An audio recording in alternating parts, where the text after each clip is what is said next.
Welcome to Season 2 of the Stool podcast, a podcast for woodworkers and the maker community in general.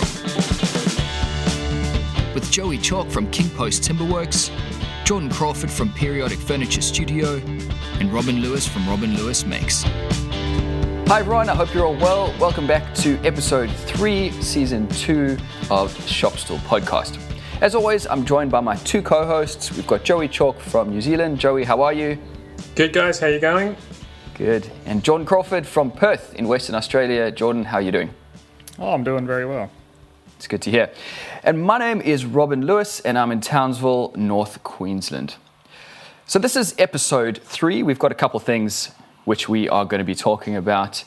The first one is something that happened to me recently this week, and it's something that I wanted to kind of share, I guess, with you guys, but also get your opinion on it because it's something that I thought I knew enough about, but I actually don't. And that is is using treated timber in your workshop. So just a little bit of background of the story.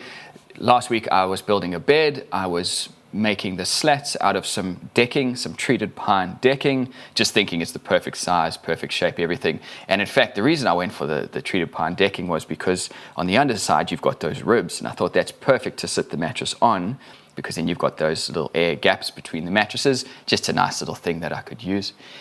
And I put a picture of this up on Instagram and someone saw it and said, hang on, you're using treated pine timber or treated timber in your workshop or on something like a bed, which is pretty much a no-no. You wouldn't want to be using that so close to human contact. So I guess, Joey, with your background, you've obviously done a lot of building in your history. Have you gone through some kind of safety briefing, or do you understand the safety risks of treated timber? Well, I know what the manufacturers tell you should be doing, certainly at least here.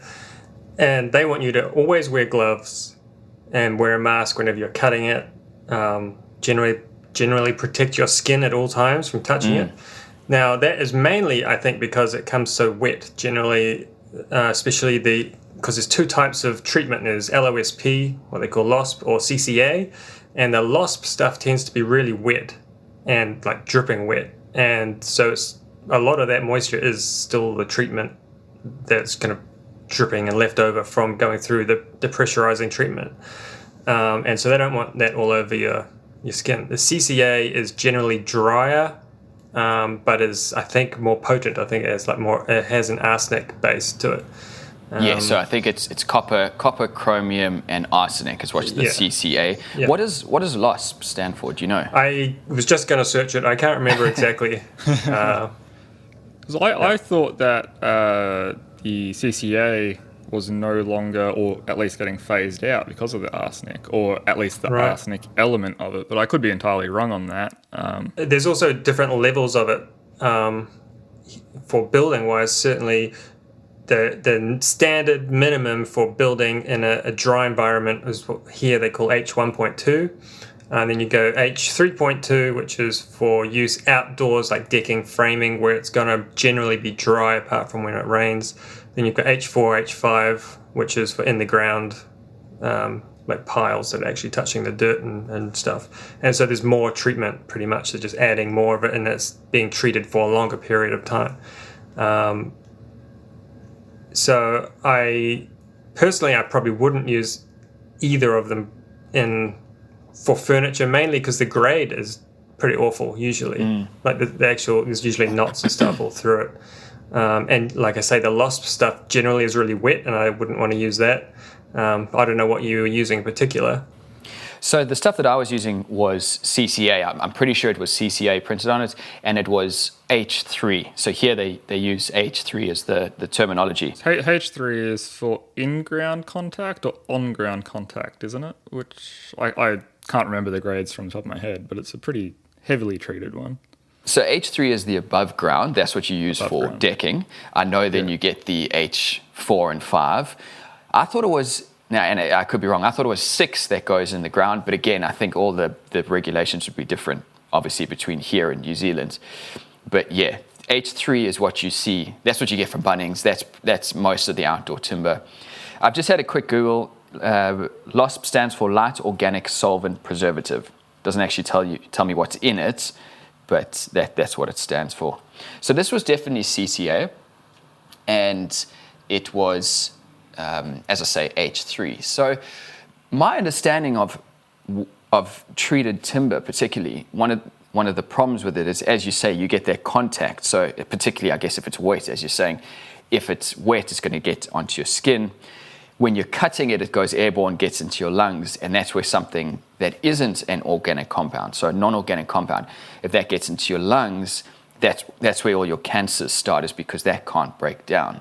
So something like regular wood dust in your lungs, your body will actually naturally process it and remove it from your lungs. But if you have something to a point, yeah, to a point, of course. But if you have something like asbestos, which is your body can't process it, that's where your cancers come in.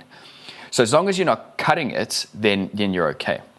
I think the issue with it is off-gassing, but then you look at places like IKEA, which is just formaldehyde city with all of their panels, like that's going to off-gas as well, yet they don't seem to think there's anything wrong with it. So to tackle the off-gassing, and this is what I've always done and I've always thought was reasonable, is just to coat it. So as long as you put some kind of a coating on it, that's going to stop your contact, and you're not going to be breathing in the fumes. So if you put a couple layers of polyurethane on it, it seals it. Now, obviously, it's not a airtight seal, and it is still going to off-gas, but it just reduces that so drastically that it's now not so much of an issue. I mean, when we talk about off-gassing, it's a general term that has got so much nuance to it. Like all plywoods are going to have off-gassing to a point, but there's safe minimums. Like the birch plywood I get meets the European standard, and it's such a ridiculously small amount of off-gassing that, from what I understand, the test can't differentiate whether the chemicals they're detecting is off-gassing from the plywood or the clear coat or the paint that is on that. It's such minor amounts, and I don't know why they don't do a test without clear coat on it. That doesn't make sense to me, but that is the testing they have at this point, as far as I know. So the other thing that you don't want to be doing with it then is burning.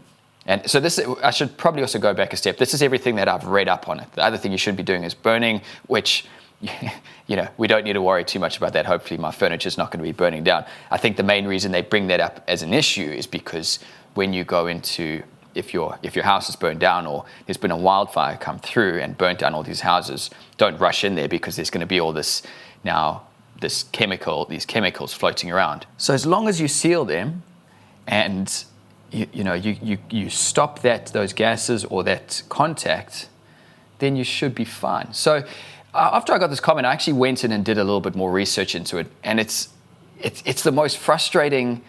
It's the most frustrating thing because, and I think this mimics what you were just saying earlier, Joey, about what the manufacturers say versus the reality. Is you can go through all of the manufacturer's guidelines where it says it's safe as long as you do this, but we recommend that you don't do this to cover anyone's asses. So I guess that's why this confusion might come in. I know here, 5 or 10 years ago, when it comes to outdoor playgrounds like government council built ones, they banned CCA for those and just used LOSP. The concern was that small kids particularly are going to end up gnawing and biting on railings and stuff like that. And there's the same concern for babies' cots, the kind of paint that's used or clear coat, because babies are going to end up gnawing on the railing.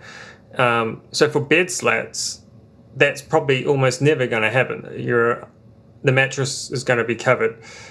So I guess my only concern would be, I probably have 2 immediate concerns: any off-gassing and whatever is on the chemical actually interacting with the cloth on the mattress or the sheets, and you could actually probably get some staining from that. But if you've clear coated it, then and if it's dry, then it's probably fine. I personally wouldn't use treated timber in that scenario. but I know why you did it. Yeah. I personally, I think you should just get some lead-based paint and paint the slats. Yeah, And do right. that on YouTube, and then get like the extra comments though. I'd go for like just straight lead bars. Yeah. Just holy trinity, just add it all in. I can work with my hands in open concrete at the same time while I'm putting it that's in. the one. Exactly right. Yeah.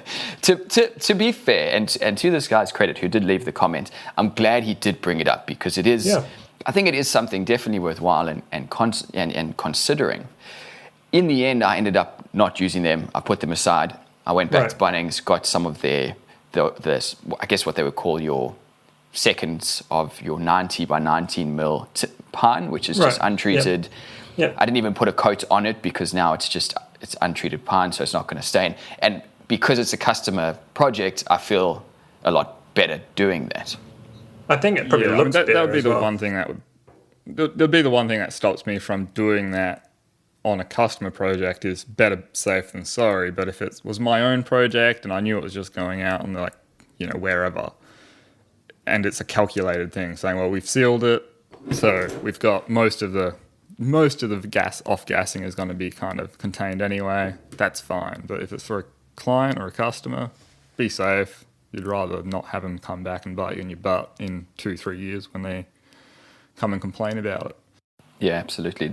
The project that I'm working on at the moment is using some H3 plywood, some Right. exterior grade plywood, and that's what I'm using as my TV cabinet upstairs. And the project that I'm working on now also uses it, and there I don't mind because it's my project. But again, obviously everything is just sealed with at least one coat to keep those nasties in.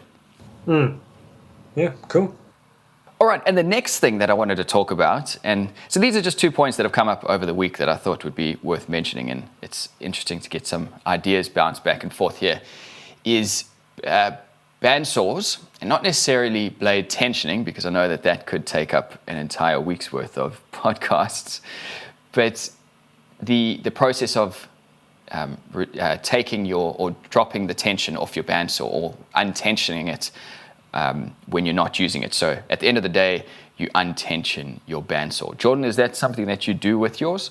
It is not something I do on my vertical bandsaw, but it is definitely something I do on my bandsaw mill because it doesn't get used that often.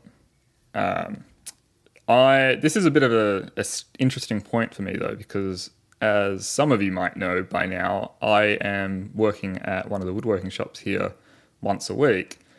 And I get a lot of questions about bandsaws, and the amount of people that don't even know just how to set them up is quite concerning. I'm not worried about releasing tension on the blade, because really, who's going to do that every time? But having a poorly set up bandsaw is far worse for it than having it set up perfectly, but releasing that tension, if you know what I mean. I'd rather just get it tuned and not leave it, not touch it, I should say, and have it set up and know it's hunky-dory, than to keep coming in, releasing tension. Yeah, it shouldn't change things, but I personally don't do it. I can understand the argument for it, though. Well, can you explain? Because I'm not entirely sure that I see what the point is, unless you have a really long space between uses. I would say on smaller bandsaws it would probably be more important, because like the bandsaw material, like the spring steel that they're using, if it is going around, let's say just for example a 10-inch bandsaw or a 200mm wheel, that's actually quite a tight radius regardless, Yeah. so it's going to build up quite a bit of metal fatigue. But if you're using a big bandsaw like an 18-inch, then that's not going to be the same issue, but you are going to still run into the issue of possibly creating a flat spot on your tires, because rubber will get a memory. Right. Even if it is it nolithane, whatever the synthetic material is. Potentially it could cause that, but really all I can see it being a bad thing is because you have a spring-loaded arm in there, is it could potentially make that spring wear out a bit quicker, having it always under tension. But I mean, I honestly can't think of a single real life use case other than having it on a very small bandsaw that an average DIY or even like a heavy use, let's call them enthusiast, would run into issues. So I've got the Jet 18-inch saw, and it's very easy. It's got a big arm on the back of it. It's very easy to take the tension off. My issue with it is the way I set it up, and not so much for the big ripping blade, but for medium and small blades, is the bearing guides are right behind the gullet of the kerf. And the vertical wheel, guide wheel Thrust is... bearing. Yeah, the thrust bearings are only mil back, or half a mil. So so the blade's not touching that thrust bearing until some load comes onto it, and then it touches. And the bearing is really close. The guide bearings are really close to touching the set of the saw, but it's not quite enough. So the blade over its depth has got maximum support. So I think we all understand that. So now as soon as I take the tension off, the blade's going to shift on the wheel and the tracking's going to be altered. So when I tension it back up, I'm going to have to, I know it's not massive, but I would have to kind of check it and jig it, and it's going to take an extra 5 minutes, whereas my cut might only be 10 seconds. In theory, the way that you have a domed or a crowned tire on bandsaws is that it will self-align that blade, because it was always going to want to track to the highest point. So in theory, that shouldn't be an issue, but in practice, if your wheels are not dead coplanar or something, just a bit of dust falls in and something changes, like it could throw that out, which does mean giving it a quick once over again. And I don't think your wheels are ever dead coplanar. My understanding of setting up your wheels is your bottom wheel you never adjust. Your top wheel you adjust, and then whatever it sits on your bottom wheel is fine. We're not too worried, but it's on the top wheel that you're getting your gullets directly in the center of the blade. That's always been my understanding of how you set it up. Yeah. I mean, for me, I tend to make sure that the wheels are, let's say, is it the the x-axis. So if you're looking at the saw and you draw a line across the horizon, if your bottom wheel and your top wheel aren't kind of in the same plane in that regards, then you're going to have a problem. It's never going to want to track properly. You will be able to, the tracking is adjusted by tilting the top wheel to get the blade to be, on the crown of the tire. So it is still something that you set, but once it's set, you shouldn't ever have to touch that bottom wheel. And from the factory, they're generally set up anyway. This is actually touching on an issue I've been having, which is related but different, in that, and I think I'm thinking about it now, it's a manufacturer's fault, where I'm putting the biggest size blade on that they say 30 mil 1 TPI ripping blade, and I can't actually get the gullet of the tooth in the crown of the wheel because the wheel's not deep enough at the back. And so the front, so the blade is hanging forward of the center of the wheel by an extra 6 mil or so. Yeah. And if you look at a resaw bandsaw, so specific, they're crazy. They actually will have a flat grind, a flat tire, so they're not crowned, but it's the tuning of them. Well, that's what I think I really want on this one, because I'm finding that the front edge is wavering and I can't control it enough because the guide bearings don't come forward enough for this. But the cut on it is like so outrageous. I can whip through, a 200 mil rip in just, 30 seconds. It's just straight through. I am so glad to hear you saying this, Joey, because I have the exact same, not necessarily issues, but questions. So I've just put on a 19 mil blade, so it's not quite as big as that one that you put on. I saw a picture of that on Instagram. It's not quite as big, but it's the maximum of the bandsaw, because I've got a 14 inch, and the the gullet sits so far ahead of those two side bearings, and I try to pull them out and get as much as I can, but it's never going to. Yeah. It's never going to be enough. And it's just, there's an annoying amount of wobble, and so it's increased the theoretical kerf on my saw from about 3 mil to 4.5 mil, which is a fairly big cut, but in terms of ripping, it's okay. It's not great for getting veneers off because I'm losing probably a third of possibilities, but like I say, the speed of cut for the giant teeth on that thing, it makes it worthwhile. Now, going back to the tensioning and the undoing of the tension, one of the concerns that I thought would have been an issue is the fact that let's call it the backbone of the bandsaw is now constantly under tension, and that's slowly going to give over time. So you're undoing that tension to give that a break, or is that not even something that you should consider? I think if you've got that much tension on your blade that you're going to cause metal fatigue on, let's say, a 3 mil thick piece of steel that runs up the spine with reinforced ribs, you've got your tension set wrong.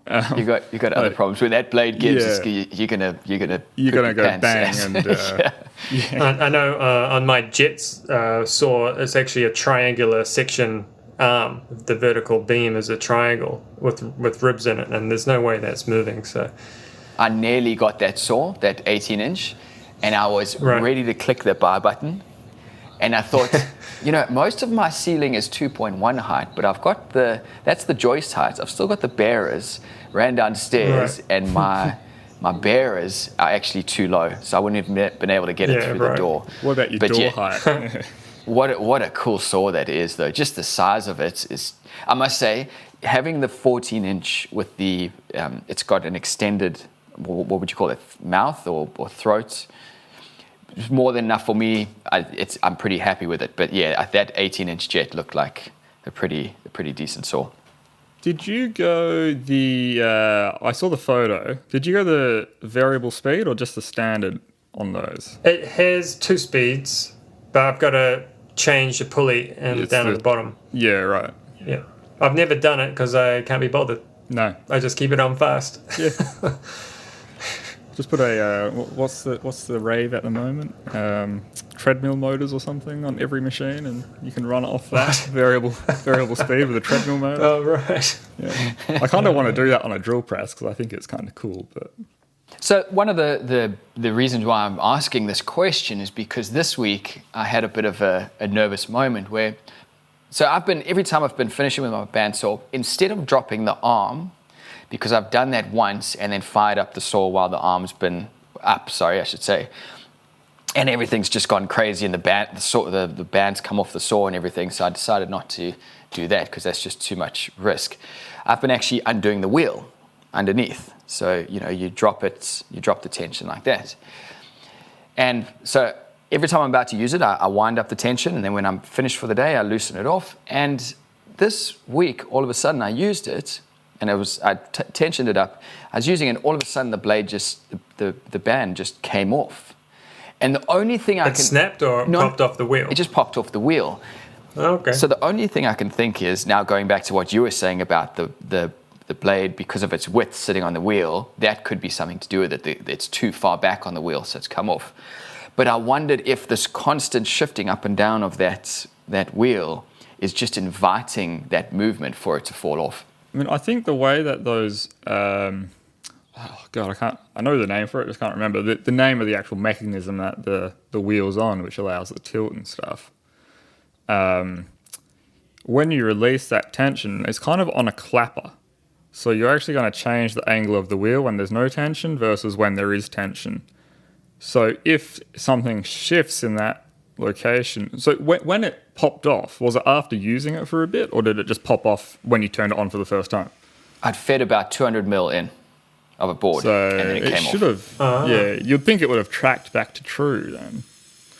By that, it only takes 1 or 2 turns, so that's kind of strange. Did it pop off on the front or the back? So towards the housing or towards the guard? I don't know. I'm trying to think back because in the panic, I just switched it off and I didn't actually pick that up. I think it was the back. I think it was the back, which would make sense because I've got my blade set so far back because of its width. But I think it was the back. Yeah. So what I reckon what would have happened is that when you release the tension, the blade jumped back on the wheel. So when you put tension back in, you were tensioning it, but you're pulling it away from its kind of fulcrum point. Because it only wants to lean forward if you've got it set. So you always have the tension kind of on the center or just to the front of center of that wheel. So you probably just had it skip back a bit, and when you tension it up, it kind of straightened the wheel out too far and bang. I don't think there's room in my one for it to come off the back.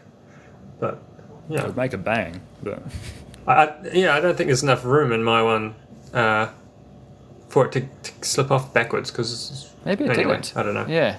Who knows? But with that in mind, it's one of those, when you think about taking the tension off, in theory, it makes a whole lot of sense because, of course, you'd want to release the tension. Why wouldn't you? But it just seems like there's so many of these issues that have cropped up with it since I've been doing that. That is your net goal. Is it worth it? I don't know. But time is my factor, and if I can just walk over to my saw and turn it on and it goes, that's what I want it to do. And if one day the blade snaps because I left it on for a year like that, then fine. I'll get a new blade. I think it also comes down to kind of safety, because for Robin, in your shop, you're the only one there, so you would only have yourself to blame if you turned on your saw and you forgot that it wasn't tensioned and something goes awry.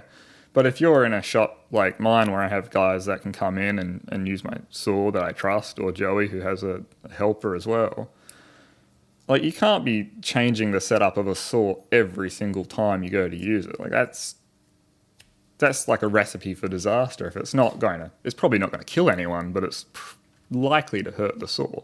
It was just so interesting when I was researching this, just going through the comments. Yep, absolutely. Yep, definitely. I've got a sticker on the power button to remind me.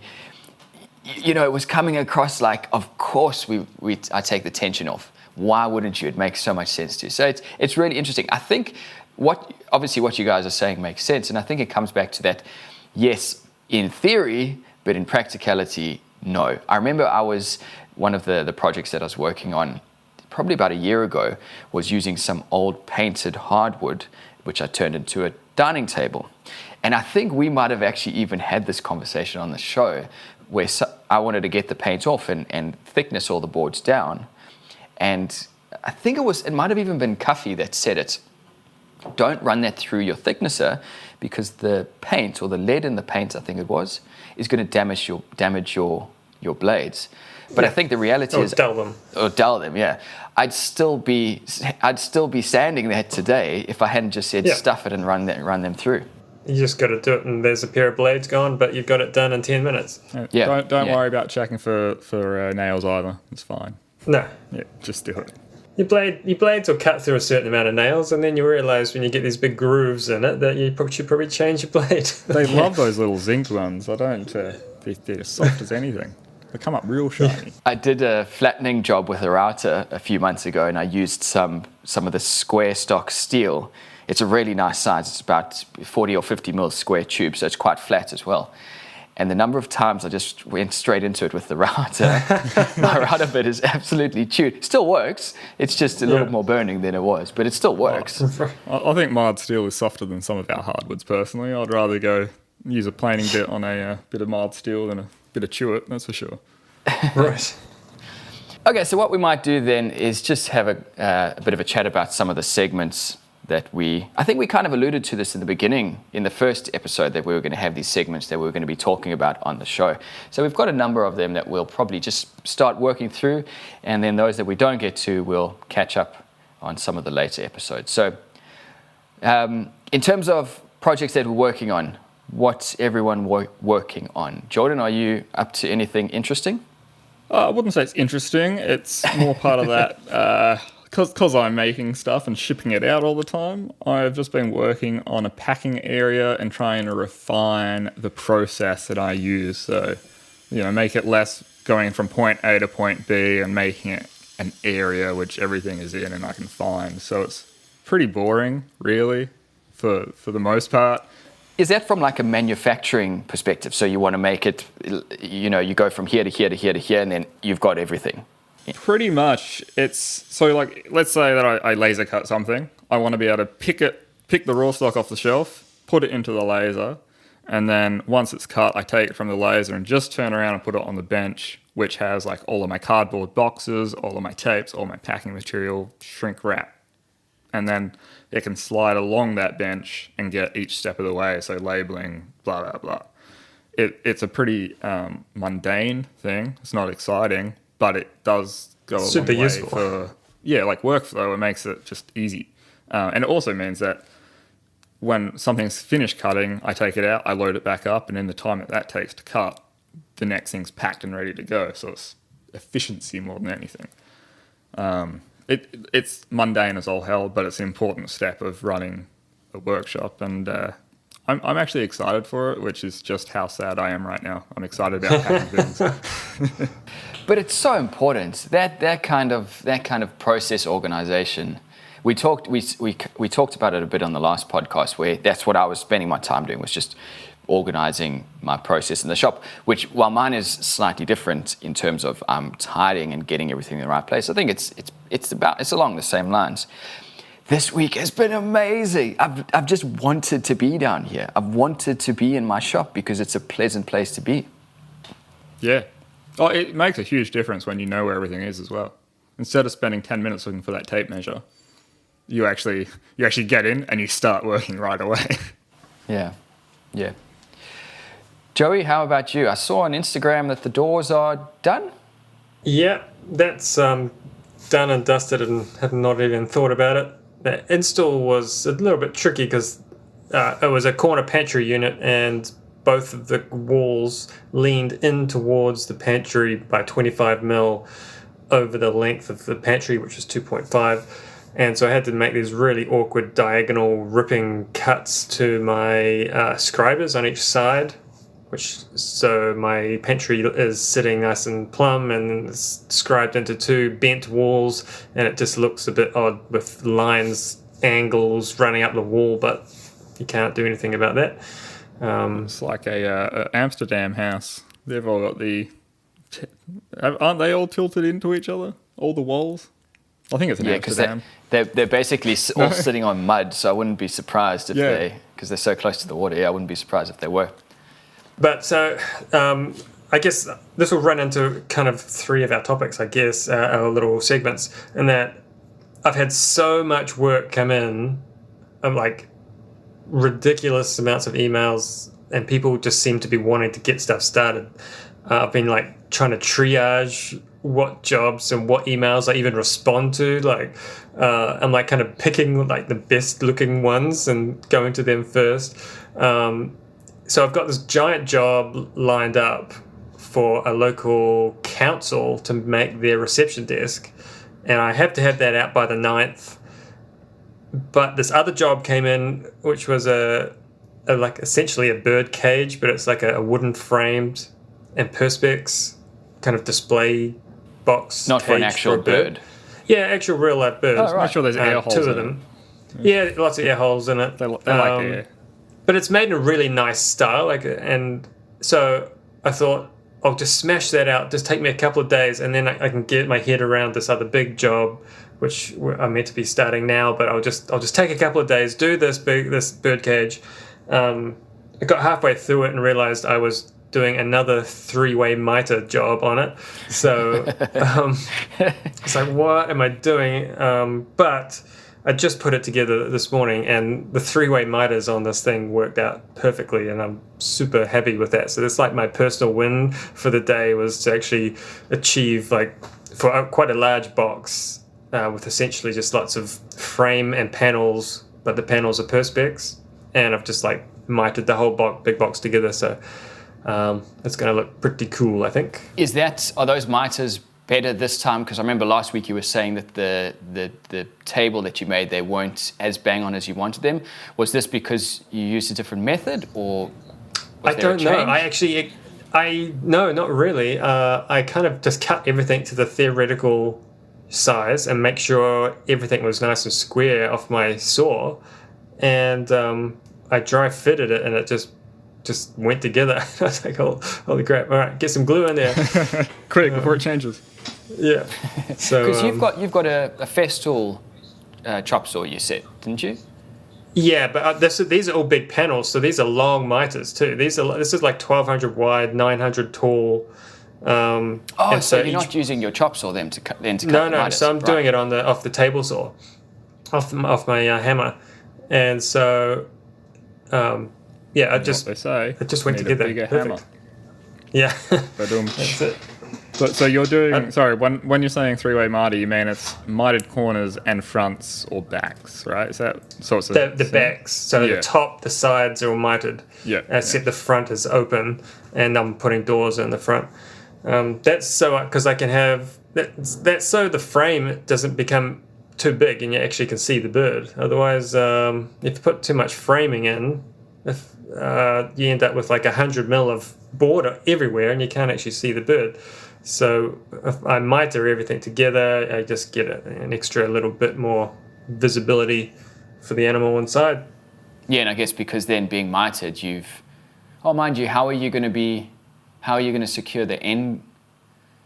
Would there be, because there'd be an end grain section as well along one of those edges, so how are you strengthening that? No, because I've got everything's frame and panel, so there's essentially like long stiles and cross rails. Right, okay, got you, right.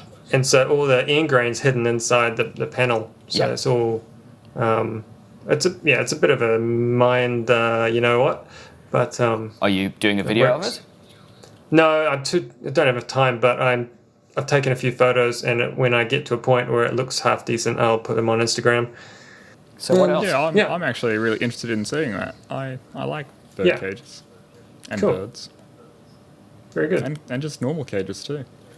Although I kind of felt a bit weird, like I was halfway through it and I was like, I'm making a little jail for someone. Yeah. But just this halfway through, just this existential crisis, like where's my life going that I'm building it? I was like, do I actually agree with keeping birds in cages, even if it's reasonable sized? Yeah. It's like, I mean, you justify it by saying it's overnight cage. It's fine. It's out and about during the day. And it wants to be there. That's what I tell myself every time I have to like close the door on my dog and say, no, it's fine. You're just there for today. And it's like not like my dog is like in a cage either. She's got free reign of the house. It's just that I'm going out. So that's really good to hear though, Joey. You were talking last week about in the week before, how it's been so quiet. So it's good to hear then that it's the other way around. I can't believe it, to be honest, and I'm stressing a bit because I've got so much. Like one job I went to visit today, this week for an old client. She said, "Come and I want you to measure up for my wardrobe." Okay, came and did that. Plus 8 other jobs in the house. So like 9 jobs from one old client. And it's like, I don't even have time to draw this up, let alone the other 10 that just rolled in yesterday. I don't know what to do exactly about that. I'm just trying to get work done and I don't know. I don't know what I'm doing. What are the customers like or the clients like in terms of saying, well, I can get this done, but it's going to be 2 months from now? Are they most of them are happy. Yeah. Everyone's fine. It's just personally, I hate to have this backlog of things, this big to-do list. I'm okay with 5 to-dos or 5 quotes, but I'm not so good with 15 or 20. And by the time I get around to them, they're going to be like, it's been weeks since I emailed you about this. And that really annoys me that I can't get back to them sooner. And I guess as well, then any problems along the way, and they all start to bank up to each other, and then your last one is now 6 months down the line instead of 6 weeks. I try not to give hard dates when I get more than a month booked, but I'm like, okay, I'm booking you in for this week of the month, and I usually give myself kind of 2 or 3 days between each job when I book it, just to allow for actually delivery and to, overruns, so everything doesn't knock on necessarily. It also means if everything runs perfectly, I get it to the client faster than I said I would, which is always good. All right, so I've been working on this, I'm going to call it cube storage unit. It's just a very simple plywood box with 6 boxes within it. and then some more plywood boxes which are going to sit inside it. And the idea is that these are removable. I started this project probably about 6 months ago, and then all this work came in, because this is a personal project, this is for me. All of this work came in, which took precedence, obviously, so I've come back to this. The problem is I've got to it now, and I'm just thinking, I've had so many cool ideas over those 6 months where I want to put my time, but you've just got this half-finished carcass sitting in your workshop, so I'm just trying to burn through this as quickly as I can. So the idea is it's got these 6 square openings, and within those are going to be plywood bins that I'm going to put some felt tape underneath, and they're just going to slide in and then slide out. So the idea being for the little one, when she wants some of her toys, she just slides the bin out. She can take it wherever she wants around the house. Hopefully it stays in the house. I'm not optimistic. And then she can just pull the toys out as she wants them. Then at the end of the day, put the toys back in, put the drawers back in. The only problem I've had is I haven't got my measurements quite right. So I've got a feeling every drawer is going to have a specific spot on the thing, which is going to make life interesting. But yeah, I'm hoping this weekend that's good for teaching counting. You're not with table saw yet, are you? You No. are bandsaw over table saw. Correct. So you're cutting them all. Taking it with a circular saw. Yeah, so all of my dados for the shelves are cut with hand measured and then cut with a router, and then all of the panels for the boxes are cut. Luckily, these boxes are just shallow enough. I think they're about 150, and my chop saw is 154, so I could cut those, which was quite lucky. But then all the front panels are circular saw. So this is definitely one of those things where table saw would have been magic. Yep. Yeah. Wow. But yeah, so I'll be finishing off that this week. Finishing it in lead-based paint and treated pine, I hope. And that's kind of why I was interested in talking about this, because yesterday while I was sanding down this plywood to get a nice smooth finish, all of a sudden now I'm a lot more conscious of it. I've got my extractor going. I've got that really cool. Have you guys seen this dust mask that I've been using? Oh, they've been flying out the door, mate. Yeah, have they? I wouldn't be surprised. So I think I have one. I've got one yonks ago. So it's this thing. So for those of you who don't know, I've been doing some work with TimberCon promoting some of their products, and this is a powered dust mask. So what happens is there's a little fan on the inside, and you switch it on, and then it pulls air into the mask for you instead of passively drawing it through the filter. Yeah, it creates positive pressure. So if there's any gaps, dust can't get in because air's blowing out of it. What a cool thing. But they're very common amongst like older wood turners. Actually, they tend to love them. But yeah, it's funny that when you popped up on the TimberCon channel, I was actually sitting behind the desk at TimberCon. It was quite a funny coincidence. I've got one of those. I got it when I first moved into this workshop, so 5-6 years ago, and I used it full time for like 6 months, and then I stopped because it was annoying having that cable and batteries, and I was like, I'll just hold my breath. The one that I really want to try is I think it's called Air Shield, where it's the full visor with the forced air intake, because I feel like that would be less, even though it's way bigger, I feel like it would be less cumbersome to have on you with a cable, and I don't know, doesn't matter. Yeah, I have got the cable hooked once, but I think the real test is going to be with the batteries, because I've got rechargeables in there. So between the points of taking them out and putting them onto charge and actually putting them back in, that could be a very extending period of time where I go back to the old faithful. But yeah, all of a sudden now, when I'm working with this which I presume is CCA H3 plywood, I'm a lot more paranoid about it than I was before. All right, so I guess we're probably going to have to leave it there, because looks like we're out of time already. I'll just give a quick news. My channel in Spanish, my YouTube channel, King Post Timberworks Espanol, has got 6,500 subscribers. And one of the videos, my floating bed videos, got 170,000 views in 2 months or something, which is outrageous. So thanks to all you Spaniards. I actually went over to that channel after you told me about that. And I watched the videos in whole, even though I've seen them before. And I was thinking, this is really not the best use of my time. But, but it was kind of funny. It was interesting. The people who are running it actually have been trying to get a hold of me. Just they always email me, ask they want to do a meeting, something or other, to discuss promoting blah blah blah, and I just don't have the time. So I don't know how well that's going to go down, but I do not have the time to talk to them about promoting a YouTube channel I don't have any real say over. So but that's some really good growth though for that short it's amount of crazy. time. It's really good. I was pretty happy with that. Not that it really makes a difference to me, but interesting. Well, it does. I mean, you're getting a small portion of that. Yeah, I get 50% of the revenue whenever it starts earning revenue. So at that rate, we're going to have to start. We're going to have to lock you into a contract, Joey. Your time's too precious. You're going to be spending pay us to be on this show. That's right. You're going to be spending your Thursday afternoons learning Spanish. So. Maybe I can get them to translate the podcast into Spanish. Yeah. El Shop Stool podcast. Yeah. All right. Well, to everyone listening, I hope you've enjoyed the show. If you did, please go ahead and give it a rating on iTunes. That really does help us out. The Shop Stool podcast is available on iTunes and most other podcast apps, as well as YouTube. Joey and Jordan, it's a pleasure as always. My name is Robin Lewis. Take care, everyone, and we will see you in the next show. See you guys. Catch you.